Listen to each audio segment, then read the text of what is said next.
apa nih, dari subsidi yang diberikan pemerintah terkait kendaraan listrik apakah juga dianggap sebagai atau jadi kontradiktif begitu ya terhadap keinginan menekan kemacetan akibat mobil dan motor pribadi?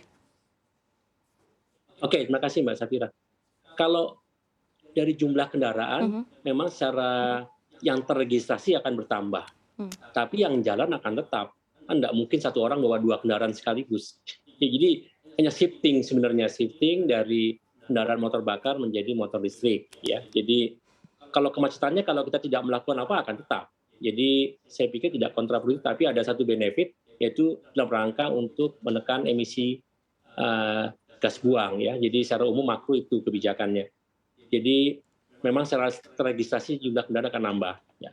Yang paling penting tadi sebenarnya nanti kan tentu tidak hanya kendaraan listrik, tidak hanya untuk motor atau mobil, mungkin bus juga akan dikembangkan sampai kendaraan listrik. Jadi akan sejalan lah dengan penggunaan angkutan umum, mungkin itu Mbak Safira.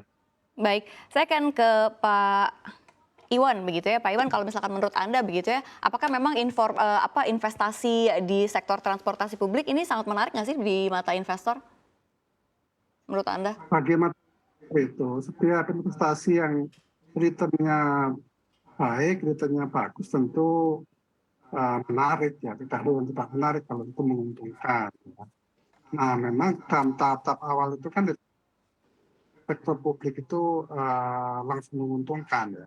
Kita ambil contoh di Tokyo itu untuk kendaraan komuter itu yang dimiliki oleh pemerintah itu hanya CNR.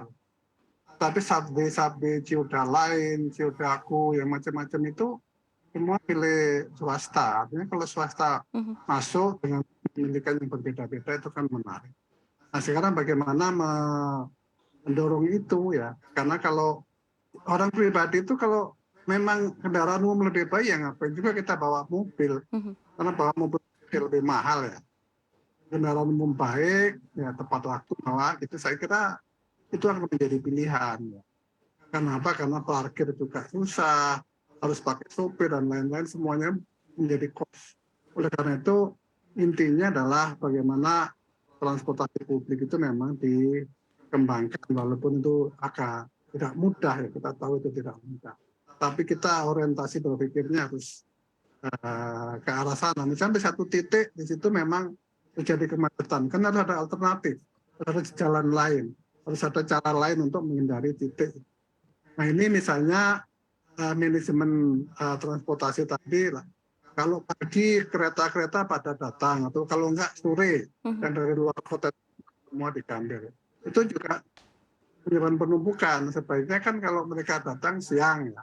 Ketika tidak begitu banyak lalu lintas, mereka datang atau mereka berangkat siang. Jangan dicampur pada pagi dan sore hari. Baik, saya akan ke Pak Sigit. Pak Sigit, kalau misalnya kita lihat tadi ya bersama-sama pernyataan dari Pak Jokowi bahwa memang kita dikatakan pembangunan transportasi publik di Jakarta dianggap terlambat 30 tahun lamanya. Ini sebenarnya apa maksud dari yang dikatakan oleh Presiden Joko Widodo, Pak? Jadi kalau bicara angkutan massal DKI, itu perencanaannya tahun 90-an Mbak Safira. Mhm. Benar 30 tahun. Jadi kita mulai mendesain itu tahun 90-an, tapi dieksekusikan belum lama ini. Memang telat 30 tahun benar. Jadi waktu itu kan mungkin masalah investasi macam-macam lah, teknologi dan macam-macam. Jadi saya ingat persis karena waktu itu saya baru mulai bekerja. Ini sudah ada perencanaan di koridor 1 Blok M Kota menyangkut massal tahun 90-an. Oke, baik. Ini kalau misalkan Tapi sekarang kan iya. sekarang dikebut, tapi kan Mmm. sekarang dikebut ya. Jadi tidak mau ketinggalan lagi dikebut. Sekarang koridor utara selatan diselesaikan.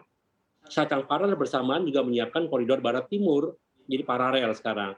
Selain juga nanti insya Allah sini akan berdampak banyak pada saat LRT Jabodebek beroperasi 3-4 bulan lagi. Ini juga dampaknya akan sangat signifikan ya karena dia menembus jantung pusat kegiatan kan dari koridor Cibubur, Bekasi itu luar biasa saya pikir. Hambatannya apa sih, Pak, bisa sampai dikatakan terlambat 30 tahun itu bukan waktu yang sebentar ya, itu cukup lama, itu 30 tahun.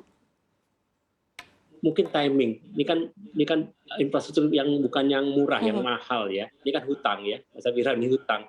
Ya mungkin lihat dari kemampuan kayak keuangan saat itu ya. Kalau bangun tahun 90-an mungkin belum butuh benar gitu ya.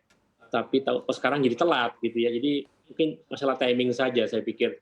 kalau bicara perencanaannya memang dari dulu ya. Jadi pasti itu kebijakan di Bappenas atau di Kementerian Keuangan kan susah juga ya kalau kita tidak punya uang untuk bangun infrastruktur. Baik, saya akan ke Pak Iwan. Pak Iwan, ini kalau misalnya kita lihat dampaknya seberapa besar sih untuk ekonomi ini terkait kemacetan yang terjadi begitu ya di tanah air? Ya, tapi dampaknya kan sudah disebut sama Bu. Iya, totalnya 71,4 per tahun itu bisa lebih jadi 100 triliun. Apakah dan kalau misalkan kalau dihitung-hitung begitu ya parahnya kan ini masih terus menjamur dan terus akan ada begitu Pak.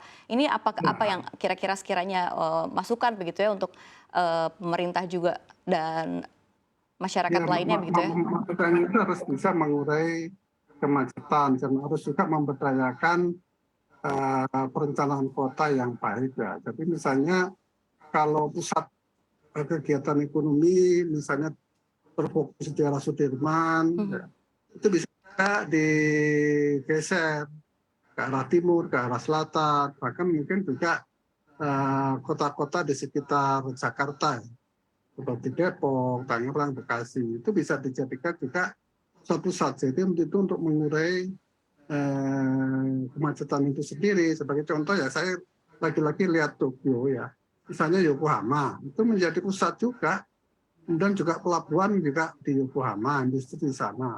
Nanti ada juga Waseda misalnya. Itu semua diberdayakan, jadi dia menjadi satu kesatuan, kemudian orang tidak terpusat hanya di katakan Jakarta Pusat gitu. Terus terang misalnya hotel ya, hotel itu semua adanya di Jakarta Pusat, sebagian besar di Jakarta itu Jakarta Pusat ya, di sekitar tahun sekitarnya. Ya karena apa? Karena orang semuanya ada di situ, sehingga di tempat lain pun tidak berkembang. Tapi kalau kita berusaha untuk menjadikan pusat-pusat kota baru gitu ya, katakan kayak Karawaci menjadi kota baru, ini saya kira akan dengan sendirinya terurai. Selain pembangunan infrastruktur jalan tadi yang kita bersama. Baik, mengurai pusat-pusat kota baru begitu ya, ini bisa dikatakan menjadi solusi untuk kurangan kemacetan di kota besar begitu ya. Lalu saya akan ke Pak Sigit. Pak Sigit, ini seperti apa sih tanggapan Anda melihat memang transportasi begitu ya di yang Anda katakan cukup baik tapi demand-nya masih kurang gitu. Tapi kalau misalkan kita melihat seperti apa yang dikatakan sama Pak Iwan, ini kalau misalkan kita bisa mengurai pusat-pusat dari publik begitu ya yang bisa diuraikan, ini akan seperti apa? Apakah memang bisa mengurangi kepadatan juga? Secara teori pasti bisa, karena pergerakan orang akan terpecah ya. Tadinya ke satu titik yang besar sekali menjadi banyak titik ya. Kan flow pergerakannya sama. Itu juga akan menjadi baik ya kalau memang pusat kegiatan banyak di beberapa tempat ya. Tadi Pak Iwan katakan kalau semua pusat kegiatan besar ada di Jakarta satu titik, semua orang akan ke sana. Tapi kan sekarang saya pikir ya sudah mulai menyebar ya, walaupun belum merata sekali ya, tapi itu sudah mengarah ke sana. Jadi memang tadi Pak Iwan menyampaikan banyak contoh di Jepang ya, memang seperti itu, mereka mengembangkan semua wilayah secara bersamaan, selain secara paralel, setiap wilayah baru dikembangkan pasti mereka menyiapkan angkutan umum, yaitu kereta api yang mereka siapkan. Jadi ya masalahnya akan sangat-sangat berkurang ya.